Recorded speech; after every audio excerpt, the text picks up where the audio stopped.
जब हम पानी को देखते हैं तो लगता है ये बस एक तरल है जिसे हम नहाते हैं, पीते हैं या बहते हुए नज़ारा देखते हैं।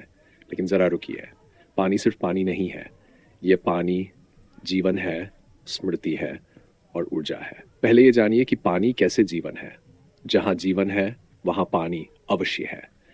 क्या आपने कभी सोचा पृथ्वी पर जहाँ भी जीवन पाया गया है, वहाँ पानी भी ज़रूर पाया गया है? प्राकृतिक सिद्धांत के अनुसार हम सबका पहला घर शायद समुद्र था, जहां अरबों वर्ष पहले जीवन ने पहली सांस ली थी।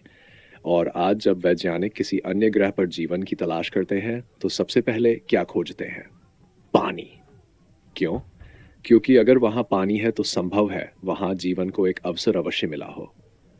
हम केवल इंसान नहीं, जल से बने जीव हैं। हम कहते हैं जल ही जीवन है, पर क्या ये सिर्फ कहने की बात है? ये वास्तव में विज्ञान कहता है। हमारे शरीर का लगभग 50% हिस्सा पानी से बना है। यानी हम जितने मानव हैं उससे कहीं अधिक हम पानी है इसे और गहराई से समझते हैं। दिमाग 75% पानी से बना है। हृदय 73% पानी से बना है।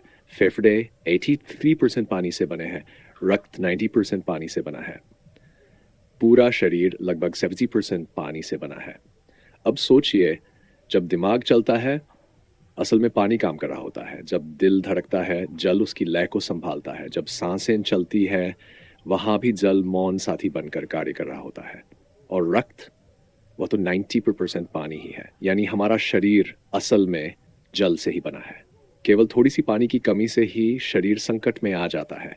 अगर शरीर का 1-2% पानी भी कम हो जाए तो थकावट, चक्कर और ध्यान की कमी हो सकती है।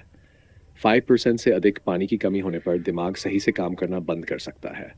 और यदि 10-5% पानी की कमी हो जाए तो मृत्यु की संभावना तक हो सकती है। मतलब साफ है, बिना जल के हम कुछ ही घंटों में हार मान लेंगे। एक कल्पना कीजिए, आपका शरीर एक सुंदर शहर है। दिमाग नियंत्रण कक्ष, दिल वो ऊर्जा संयंत्र, रक्त वितरण प्रणाली, जिगर और गुर्दे वो सफाई विभाग, मांसपेशियां में। अब सोचिए, यदि इस शहर की जल आपूर्ति बंद हो जाए तो क्या होगा? दिमाग ठप हो जाएगा, रक्त का प्रवाह रुक जाएगा, सफाई व्यवस्था ठप हो जाएगी, मांसपेशियां थककर बैठ जाएंगी और धीरे धीरे पूरा शरीर रुक जाएगा।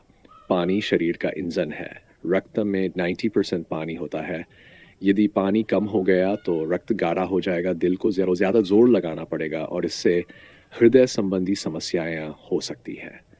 अब जानिए, पानी कैसे है स्मृति। सोचने की शक्ति पानी पर ही टिकी है। हमारे दिमाग में विचार न्यूरॉन्स के माध्यम से चलते हैं और ये न्यूरॉन्स आपस में पानी की सहायता से सिग्नल भेजते हैं। पानी भावनाओं को समझता है। यदि आप प्रेम पूर्वक पानी पीते हैं तो वह आपको सुकून देता है। यदि आप क्रोध में पानी पीते हैं तो वह भी ठहर जाता है, क्योंकि पानी में भावों को समेटने की शक्ति होती है। यदि पानी की मात्रा कम हुई तो सोचने की शक्ति मंद हो जाएगी। हमारे शरीर की सफाई, जो हम खाते हैं उसमें जो अपशिष्ट होता है उसे शरीर से बाहर निकालने का कार्य करता है पानी। पसीना, मूत्र, मल सब जल पर आधारित है। यदि पानी कम हुआ तो विष अंदर ही रह जाएगा और बीमारियां आएंगी। हमारे जोड़ों की घिसावट जल द्वारा ही रोकी जाती है। शरीर का लचीलापन और चिकनापन सब जल आधारित तरल की देन है। जल न होगा तो हर अंग को हिलाने में कष्ट होगा। शरीर की गर्मी भी पानी ही नियंत्रित करता है। जब गर्मी लगती है तो शरीर पसीने के द्वारा खुद को ठंडा करता है। लेकिन यदि शरीर में जल न हो तो ये ठंडक कहाँ से आएगी? हीट स्ट्रोक तक हो सकता है। हर कोशिका एक छोटा जीवित कक्ष है। शरीर की सबसे छोटी इकाई कोशिका, इसके हर कार्य, भोजन को पचाना, ऊर्जा बनाना, सूचना देना, हर जगह पानी शामिल होता है। अगर पानी न हो तो ये कोशिकाएं धीरे धीरे मरने लगती हैं और जब कोशिकाएं मरती है शरीर भी थमने लगता है। पानी शरीर का डिलीवरी बॉय है। खाद्य से बनने वाला ग्लूकोज, फेफड़ों से ली गई ऑक्सीजन, इन दोनों को कोशिकाओं तक पहुंचाने का काम पानी रक्त के माध्यम से। और जब ये कोशिकाओं में पहुंचते हैं तो वही पानी इनका रासायनिक मेल कराता है और बनती है एटी यानी ऊर्जा।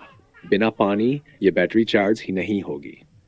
पानी केवल शरीर में नहीं, प्रकृति की ऊर्जा भी है। जब बांध से पानी गिरता है तो वह टरबाइन घुमाता है और बिजली बनती है। आज दुनिया की अनसिक्स बिजली जल से ही बनती है। शरीर में कोशिकाएं पानी से ऊर्जा बनाती हैं। रक्त में पानी पोषण और ऑक्सीजन पहुंचाता है। प्रकृति में पानी से बिजली और गति उत्पन्न होती है। मन में पानी भावनाओं को संभालता है। और अंत में एक गहरा विचार, यदि शरीर एक दीपक है तो भोजन उसका तेल है, लेकिन जल उसकी बाती है। बिना बाती दीपक कैसे जलेगा? अगली बार जब पानी पिए तो शुक्रिया कहिए, क्योंकि वह केवल आपकी प्यास नहीं बुझा रहा, वह आपको जीवन दे रहा है।